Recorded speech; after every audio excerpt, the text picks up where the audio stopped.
Hello दोस्तों, स्वागत है आपका मेरी नेक्स्ट वीडियो में। आज हम करेंगे हिंदी डिक्टेशन जो कि 80 शब्द प्रति मिनट से रहेगी। चलिए शुरू करते हैं।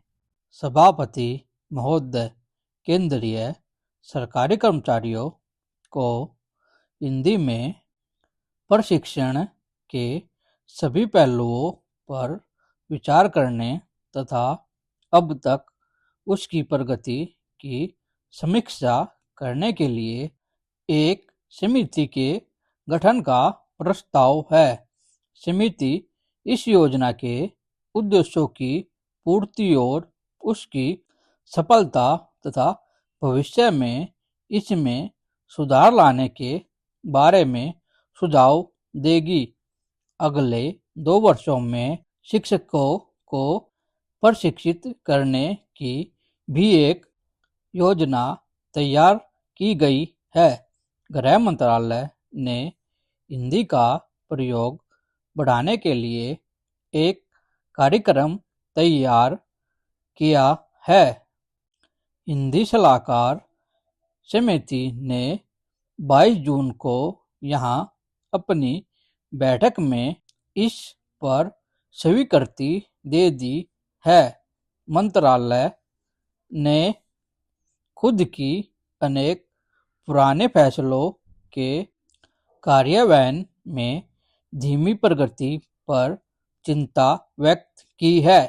अब तय हुआ है कि भारत में हस्ताक्षर किए जाने वाले सभी अंतर्राष्ट्रीय समझौते तथा संधियां जो हिंदी में तैयार होने वाली हो, अवश्य ही हिंदी में तैयार होने लगेंगे।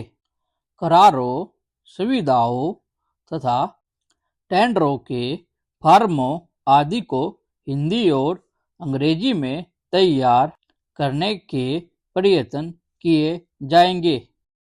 हिंदी सलाहकार समिति की बैठक की अध्यक्षता गृह मंत्री ने की। बैठक में गृह मंत्रालय के राज्य मंत्री ने भी भाग लिया।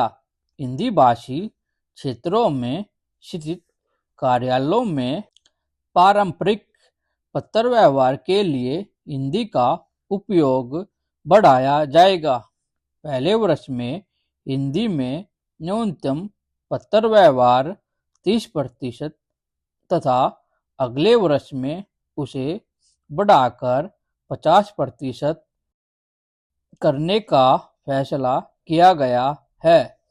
जनता को हिंदी भाषी क्षेत्रों में भेजे जाने वाले सभी पत्र हिंदी में भेजे जाए। फाइलों पर टिप्पणी भी हिंदी में चढ़ाने पर जोर दिया गया है। प्रेस विज्ञप्ति आदि का हिंदी में भी पर्याप्त मात्रा में प्रकाशन न होने के कारण इस काम में तेजी से प्रगति करने पर जोर दिया गया है। जिन कार्यालयों में 25 से अधिक तथा 100 से कम कर्मचारी हो, उनमें कम से कम एक हिंदी टाइपराइटर जरूर खरीदा जाना चाहिए तथा हिंदी टाइपराइटर तथा स्टेनोग्राफर भी नियुक्त किए जाए।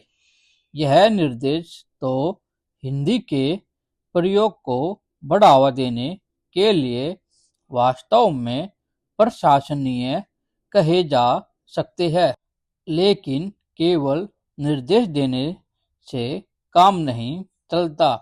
सबसे महत्वपूर्ण बात यह है कि लोगों के सोचने के ढंग में परिवर्तन आना चाहिए।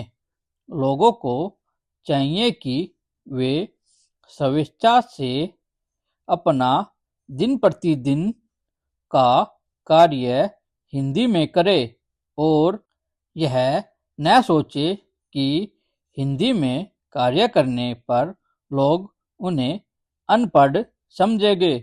जब तक लोगों के अंदर यह हीन भावना विद्यमान रहेगी कि अंग्रेजी में काम करने पर या अंग्रेजी में बातचीत करने पर ही दूसरे उन्हें पढ़ा लिखा समझेंगे, तब तक हिंदी का प्रयोग नहीं बढ़ सकता, चाहे सरकार कितने ही प्रयत्न कर ले या धन खर्च कर ले।